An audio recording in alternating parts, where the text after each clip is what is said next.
Welcome to Talking Industrial Automation, a podcast where you get to know the people who make modern industrial automation possible. You will get to hear from CSIA system integrators and industry partners to get a better understanding of how they help their clients solve process challenges and how they've earned success in their careers.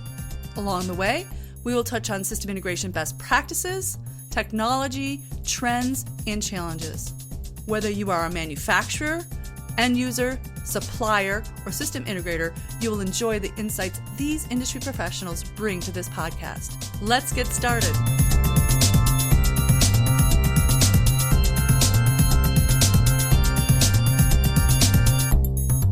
Hi guys, Lisa here. I'm breaking the fourth wall today because I wanted to say how thankful I am to the listeners who took the time to stop by the CSIA booth during the Rockwell Automation Fair. So often, creators toil in anonymity and publish into what feels like a void. So hearing from people who are enjoying the guests, well, it's super gratifying. Of course, thanks as well to the listeners who did not stop by the booth. I'm grateful to you as well. It's listeners like you who help keep the Talking Industrial Automation podcast in the top 5 to 10% of podcasts in terms of downloads. Way to go, guys. And now, back to our regularly scheduled programming. Until next time.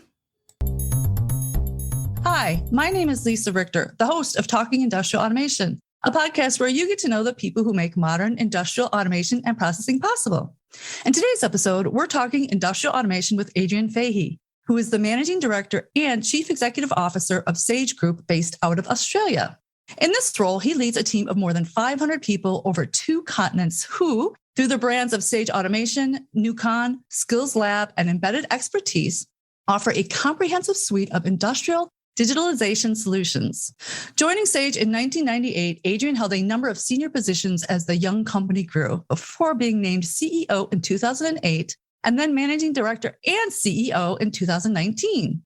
Adrian is responsible for developing the strategic plan for the business and has overseen 6 successful acquisitions for Sage and the broad diversification of the business's capability to uniquely position Sage in the market.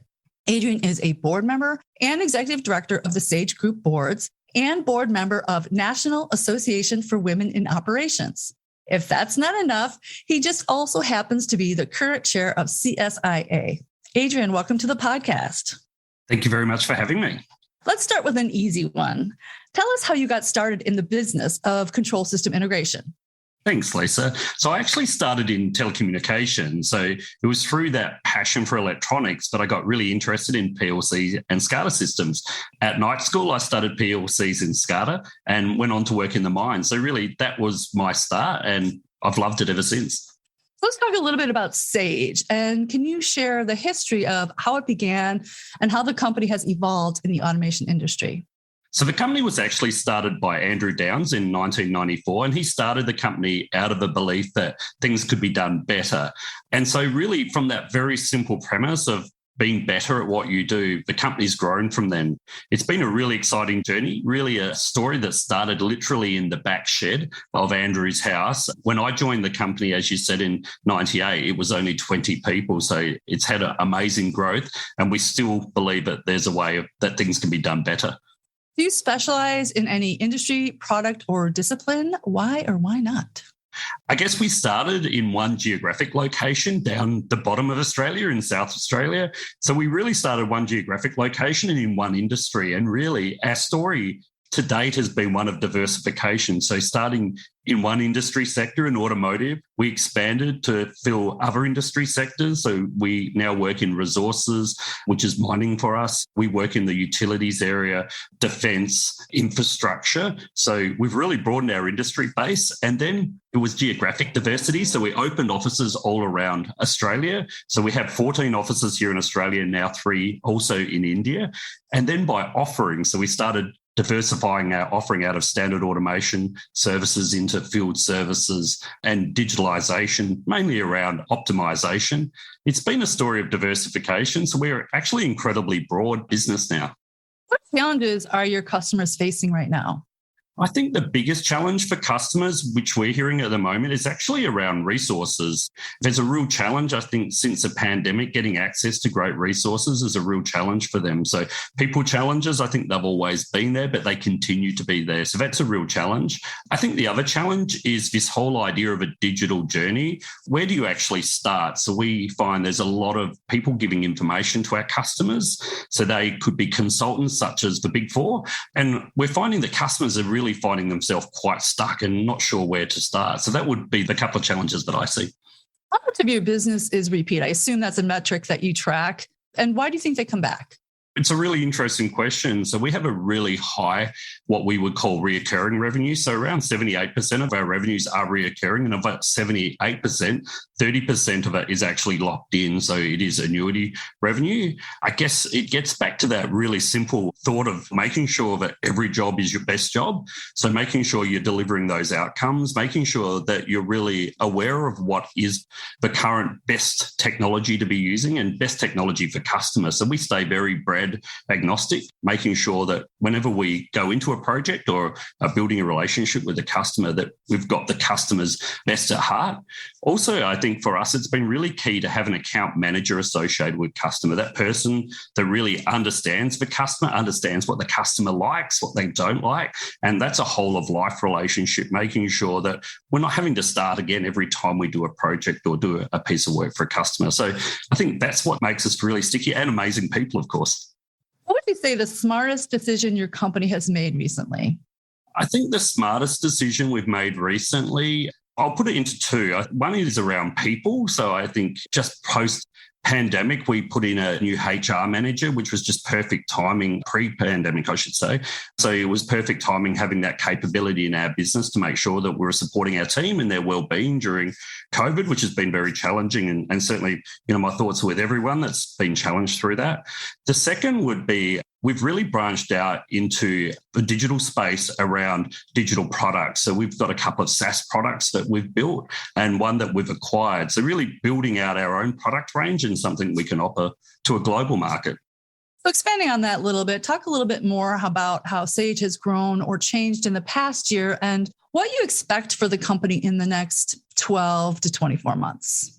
Well, we're an aggressive growth company. We always have been. So if I look at the past 2 years, we grew from 110 million to 125 million. This year, we'll do 150 million, and we're well on track for that. So growth is a big part of our business. I think around that growth has been really accessing some new markets as well. So we've been doing quite a lot of work in the smart city space, which is not traditional industrial automation, if you like. We're getting more into the IoT part of the market segment, which is a hugely growing segment at the moment. So I think the other things that have been contributing to our growth, looking forward, we've got big targets. We call it our Go Big target. And our Go Big target will see us hitting 220 million by 2025. So again, we've got some aggressive growth targets ahead of us, but exciting opportunities for our people, development opportunities. It's really an exciting time. Trends and challenges are you seeing in industrial automation right now? Again, probably similar to our customers, it's growth in people, and getting access to people is perhaps the biggest challenge. There's lots of great people out there, but just not enough in our industry sector. So that's a challenge. We have a cyber and a data acquisition and analytics business. So getting access to people with cyber experience, getting access to people with machine learning and AI experience is quite a challenge. So I think people will be our ongoing challenge. We're trying to supplement ourselves. We have a business called Skills Lab, which is a training business where we're trying to develop people are straight out of university and school and trying to accelerate that development program to suit us and to fulfill some of our customers' needs. So seeing as you are from Australia, you're not what I would call the typical CSIA member, broadly speaking, right? So for you, what would you say is the biggest benefit of CSIA membership? Well, we've been in CSIA for a long time, and definitely it started with best practices, having that handbook that really told you how to be the very best. So around that idea of always being better, that really anchored our business. So that's the foundation for a lot of our internal systems. And then as time's gone on, as best practice has been updated, that's certainly helped us. And without a doubt, just the network, we've created such a strong network of great like-minded companies that we have been able to surround and support, and they've supported us. So I think the conference is fantastic. Can't wait to get back to the conference. So I think just that amazing network of like-minded people that can help challenge you and at the same time support you. So it's been an amazing journey, and we have a big contingent that goes to the conference each year because we just see such huge value in it.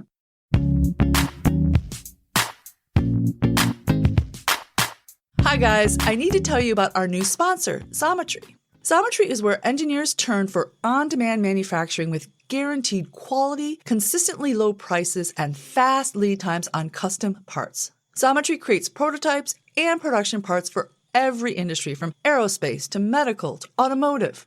Xometry has 13 plus manufacturing capabilities, including CNC machining, 3D printing, sheet metal fabrication, injection molding, and urethane casting.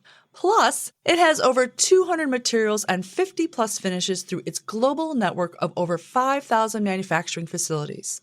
To upload your file and get an instant digital quote, visit Xometry.com. That's Xometry.com today.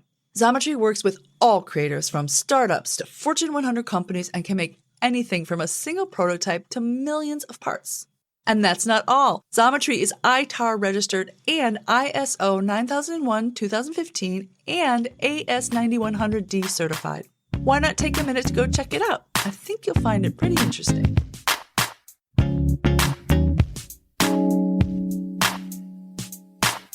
Obviously, you believe that the best practices addresses a global audience. It's not just US centric. I think that might be a misconception that people might have. Like, oh, the best practices for me, that's out of the US. We do things completely differently over here. Absolutely. I think best practices apply to any automation or digitalization business. So for us, it's just a great reference. And because it's updated regularly, it gives us a chance to look back at our own systems and update them. Even if we're not following the best practices to the letter, it challenges you to think differently. So I think a lot of companies may think to join the CSIA, they need to be ready for the best practices and ready for certification straight away. Look, we'd love to see people certified because our experience has been great being certified and having that third party come in and audit what you've done, but just getting started with the best practices. And, you know, if you put that dedication in to change a couple of things each month, it's surprising how quickly you can come up to speed. So yeah, it certainly applies to a global audience, in my opinion. Also, I would imagine if you're growing aggressively as Sage is, it's pretty easy for people to sort of go rogue and do their own thing and they drift away from those best practices. So this is kind of a way to keep you honest, I would imagine, and keep everybody moving in the right direction. Absolutely. Because it's such a strong reference point, and internally we're referencing it and saying there's over 700 companies looking at these best practices at any one time. So it's got to be the best practices, right? So I think it gives us a chance to challenge ourselves. And I think as an engineering company, that discipline of following process is at the heart of who we are. So yeah, look, it works for us. It keeps the team alive. But I think sharing stories too and wins, sharing the success stories from following the best practices, and then, you know, sharing some of the war stories when we divert away from them is always useful. People seem to remember stories sometimes more than process, but that's the way that we approach it. I have to ask, this is not in the script, so I'm going to pop quiz you here, but when I look at your bio and you're involved in all these boards, I know you have a family, you've got a CEO title. Like, how do you get it all done? Do you have time management tricks? Do you just not sleep? I mean, how do you get it all done? Yeah, I think it was the CEO of Google, Melissa. I remember at one stage she said, if you want to be a CEO, it's not a 9 to 5 job, it's a 5 to 9 job.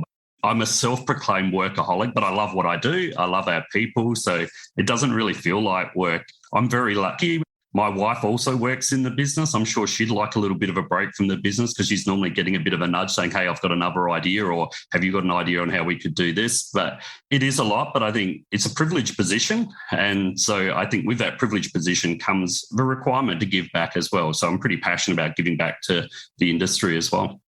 I don't know. I guess I feel sorry for your wife in a way, because who does she complain about her boss to? Yeah, it's a great question. I'll leave that to her to answer. So you mentioned that you love what you do, but if we could clone you, what occupation would clone Adrian have? That is a really good question. I can't even imagine doing something else, to be honest with you. But I think if it was something else, I come from a farming background. I think my dad was devastated that I didn't stay on the farm. I'd love to do something with farming and people. So helping people that might not be getting a good start in life, using that experience of working on the farm, working and getting things done. I think it's really healthy.